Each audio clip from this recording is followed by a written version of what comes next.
I know someone who could probably get you the money, but it may have crazy interest. And you may get your arms broken. Okay. It's a client I repped in a divorce. He was really weird about his money. I mean, his wife was even afraid to spend a dime. But he said that he did loans. All right, Sistas fans, so completely out of nowhere, Andi all of a sudden has a deadly loan shark client from her past that can allegedly loan Robin the necessary funds, I believe somewhere in the ballpark of $14 million, to secure his place in the company without his partners kicking him out. But the thing is, we're talking some dangerous interest here that could possibly lead to him having both his arms broken. All we know about the client is what Andi said in the clip, that, you know, during the divorce, the wife was so scared because he's so particular about his money that she was afraid to even spend a dime. But this is someone who Andi could refer Robin to, and she said, well, I just wanted to help you the way you helped me. And I'm like, well, first of all, Robin loans you the $1.5 million on Andi's word that Sabrina wouldn't run, and she wasn't responsible for the crime of, you know, organizing and putting together the bank robbery. And he's the one who's at risk here because of the fact that if Sabrina doesn't show up to the hearing, he's out $1.5 million. That's pretty much, you know, a bigger risk for him than it is for Andi. Yeah, she has 1.5 she put up, but in terms of the money that Robin gave to her to let her borrow to get Sabrina out of jail, there was no talk of interest. There was no sexual favors or anything.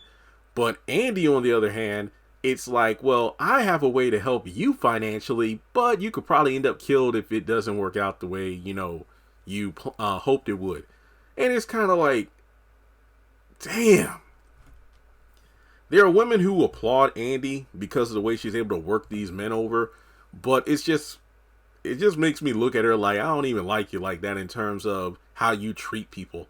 I mean, she even goes on to say how I'm not a prize to be won in a game, and I don't like, you know, feeling that way, or, you know, put in a position where I am that, you know, feeling like I am some game to be won. You know, when Robin's like, oh, well, you're worth it, and, you know, this, that, and the third. And it's a compliment because even if I lose this company, I have others, but none of those companies have you in it. So it's just one of those things where Andi yet again is trying to act all innocent, like, I'm not a prize to be won.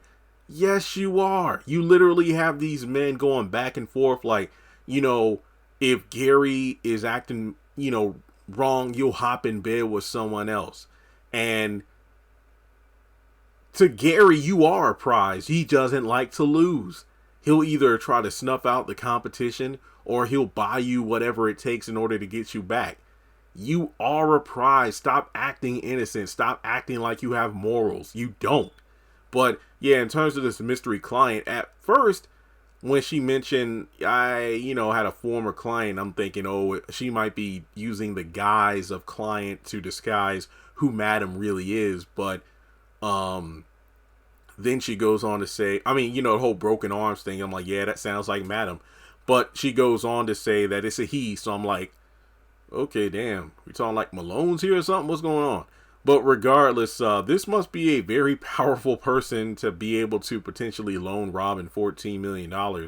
I mean, it's the fact that he doesn't have that kind of money at the moment, but damn, how would he get the money to pay back? Not to mention the monstrous interest there, but I don't know. It just seems a bit too coincidental. Kind of like if you watch Marvel movies and you watch Thor: Love and Thunder, how all of a sudden, hey, this being named Eternity can grant one wish to the first person who makes their way to Eternity, and Thor knows the way via Stormbreaker, and apparently he's always known. And I'm like, so why didn't you just do that at the end of Avengers Infinity War or at the beginning of Avengers Endgame to wish back those who were dusted by Thanos?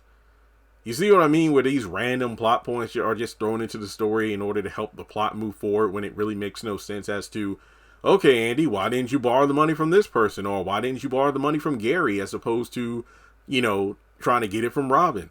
I don't know. Well, yeah, I wonder if we're going to find out who this client is in the near future. I don't know if Robin's in season 6. I don't know. But I'll tell you one thing. If he borrows this money and can't pay it back, and he isn't around in season 6, I think we know why. But let me know your thoughts in the comment section below. How do you think this thing is going to go down? Not to mention the fact that she didn't even mention to Robin that she saw contracts or whatever, but I don't know. All right, well, thanks so much for tuning in. Like and subscribe. Follow me on social media, and I will talk to you in the next one.